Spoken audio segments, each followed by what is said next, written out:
Hello and welcome. You're watching Head to Head on UATV and I'm Oles Gerjuk. Reforming Ukraine's law enforcement bodies and judiciary was one of the main demands of the people during the Revolution of Dignity, and after Euromaidan won, the process of reforms has finally started. But how successful is this process? What has been achieved so far and what still needs to be addressed? To talk more about this, we are joined in this studio today by Eugene Krapyvin, expert on law enforcement reform at the Reanimation Package of Reforms. Hello and thank you for joining us today. Hello, thank you for having me. So, Mr. Krapyvin, let's start with the reform in the national police. A few months ago, the new disciplinary statute was introduced and was adopted. Could you tell us more about it? And is there any feedback so far? Are there any results? Yes, there are no results now because it was adopted on April. On July the 4th, it was signed by President on the day on national police, and now it takes 3 months to take into force. So just in October we will have first trials, disciplinary trials by this disciplinary statute. So we are waiting for entry into force. Okay, but what will it change? What's innovative about this statute? I think that the main change that these disciplinary proceedings will be taken by disciplinary commissions. It's commissions from different police officers and also the representatives of civil society. What does it mean in simple words? For nowadays, it's just one head of police, maybe chief of an regional level, chief on department, and so on. He took to disciplinary responsibility on his own. So it's some kind of huge disciplinary power into your police officers. So again, the commission is a collegial body, and it's more independent, it's more efficient, and so on. And again, by the European standards, it can be just one chief to one police officer. It should be some collegial body. So you mean that this disciplinary authority will be decentralized somehow on different offices? Somehow we try to protect the police officer from this, again, huge disciplinary power from his chief. So it's some kind of concentrating the power in one hand. Yeah. Okay. Yeah, right. What about the experiment of introducing detectives in the regional centers around Ukraine? Well, first of all, I should say that the reform of criminal block in the context of police reform is the main, for my view, because the main threat for our citizens now is criminality, because of war, because of social and economic problems, and so on. And for these 4 years, when police reform is going, we established patrol police, we made some attestation, we take away police as a separate executive body from Ministry of Internal Affairs, and so on. But we did not start to reform this criminal block, criminal police. Which is very important, which actually. is one of the most important parts. Yeah, which is the most important. And this is the old police officers which successfully going through attestation. It's old legislation, and the efficiency of these criminal procedures is really low as it was previously. But again, with the rising of criminality, with some kind of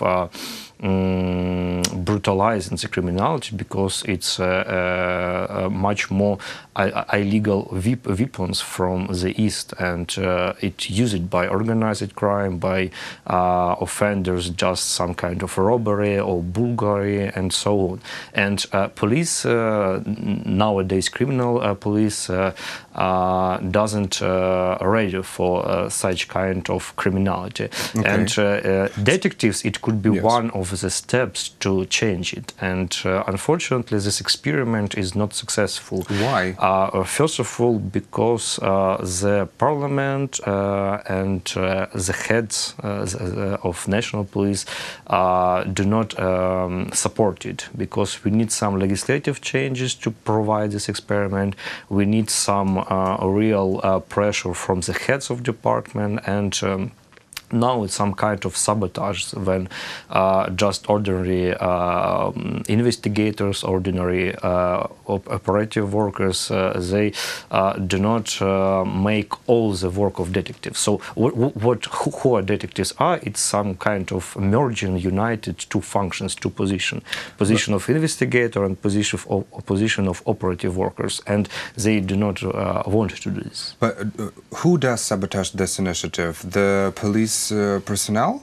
Not on the lower level, but on the higher level, as I think. And also member of parliaments, especially the Committee on Legislative Support of Law Enforcement, they, for maybe 1 month ago, they heard some reports on this experiment and did not support it.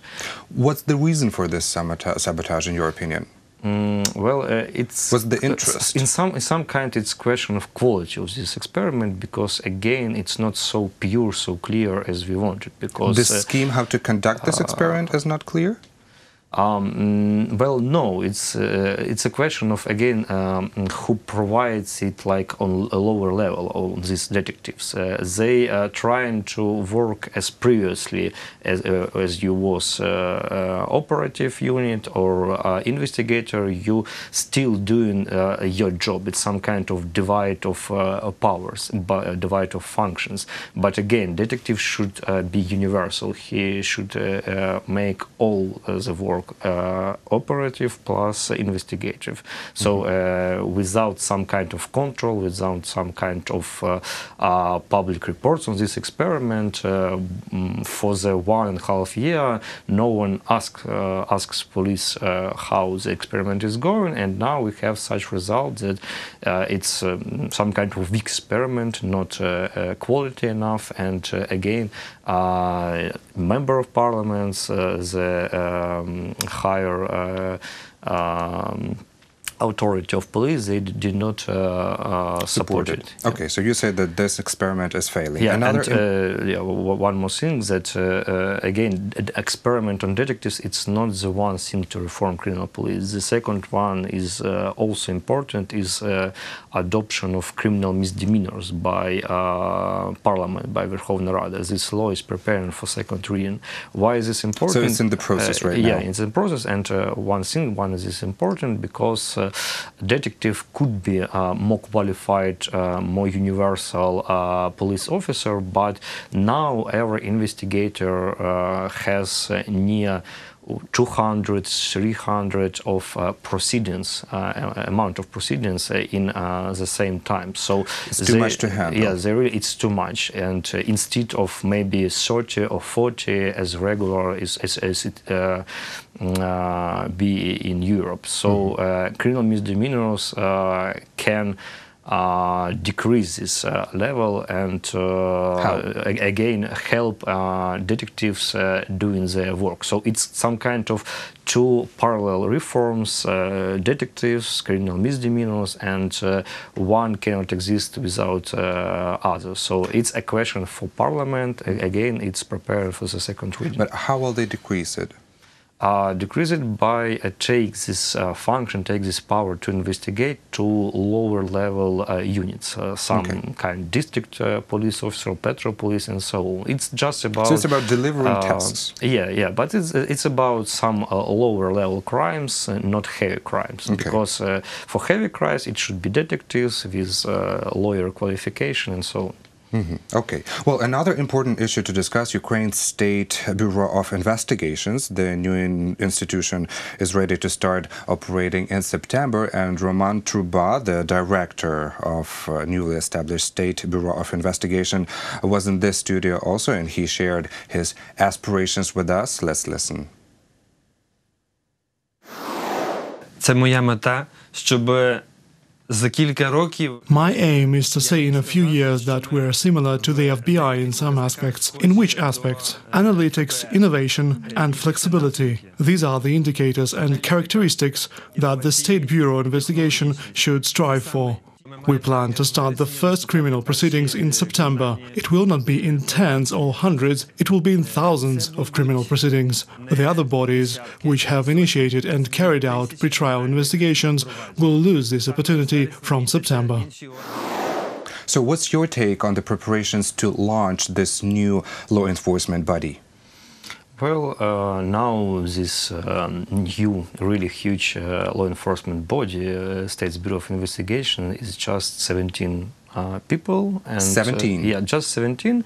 And they going through some competitions to another positions. They trying to find some buildings for regional offices. It will be 7 regional offices. But it is planned to have 700 specialists in the unit. Yes, 700, and then it's 1,500. But again, we need time to appoint them, to choose them on some competitions. But again, now it's just 17 person, and they going through these competitions. And maybe 1 week ago, it was appointed 75 investigators. So again, it's not 17 already, but it's not. These competitions are not ended. Okay, but I think that in September, by September, they shouldn't hire the full board. Yeah, on the 1st September, SBI should start to work and register the new criminal trials, and of course to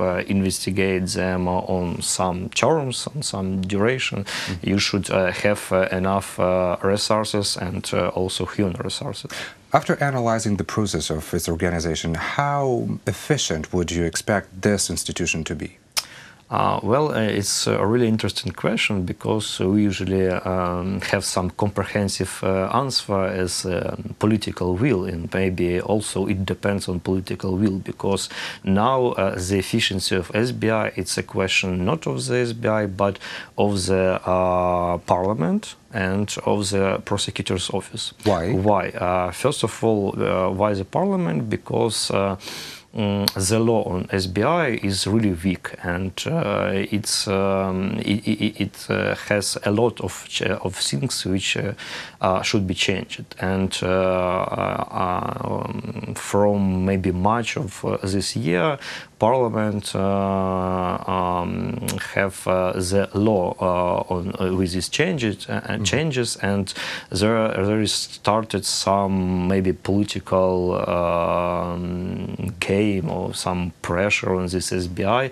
So they finally did not achieve some consensus on these changes. So again, on the 1st of September, this law enforcement agency, SBI, will not be so efficient as it has, because some powers, some functions are not prescribed by the law. For example, just a simple example, disciplinary responsibility. Now there is no one officer of SBI cannot be taken for disciplinary responsibility, because law prescribed some body which investigates some internal offenses, disciplinary offenses, but no one, even head of SBI, no one has this power to take to this responsibility to punish his workers. So it's just a ridiculous example how the law in SBI can be weak. And so why the law basically doesn't comply with other procedures. Yeah, and Roman Truba always in every his interview, he says that Parliament should adopt and so on, because without these changes, it could be good investigators, good head of SBI, but they do not have enough powers to efficiently investigate crimes by another government officials. Well, let's hope that MPs will be more successful since September, when they will have this new session of work in the Parliament. And another important change Ukrainians are waiting for in September, the law on reforming the sphere of transport vehicles, parking, will go into force also. Well, we're speaking right now about patrol police, and how will this law resolve the problem of parking in big cities? Well, I really do not have some huge answer for this question, because this law, It's interesting with conception to delegate these powers of combating some traffic offenses to some municipal officers, some kind of workers of municipal level. And it could help patrol police, but now these municipal bodies should adopt some under law legislation to regulate the activity of these officers. And the main question, the most important question, which quality will be this under law legislation. And it's the one issue. And the second issue, patrol police, because in one hand they are ready to delegate some powers, but on the other hand, for 3 years it exists some practices how to operate with traffic offenses, and it will be, as I think, slow-going process to delegate to someone who is not policeman, who is just a municipal officer, it's just civil person for them. So we will see on September how it will go. But now it's just a law, and we are expecting that it can change some situation with traffic offenses. Okay, well, thank you so much for your interesting comments, and thank you for this conversation. Thank you. That was Eugene Krapyvin, RPR's expert on law enforcement reform. Thank you for watching UATV, and stay tuned for more.